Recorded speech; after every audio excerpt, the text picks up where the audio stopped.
गोदावरी नदीपात्रामध्ये विसर्ग वाढवण्यात आलाय। कोपर गावातल्या नागरिकांना सतर्क राहण्याचं आवाहन करण्यात आलं। तहसीलदार महेश सावंत यांनी हे आवाहन केले।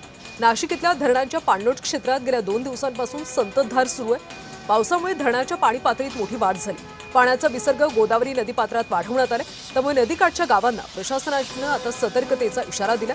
कोपरगावचे तहसीलदार महेश सावंत यांनी नागरिकांना सतर्क राहण्याचं आवाहन केलं। 53,223 क्युसेक या परिमाणामध्ये प्रवाह नदीपात्रात पाण्याचा सोडलेला आहे।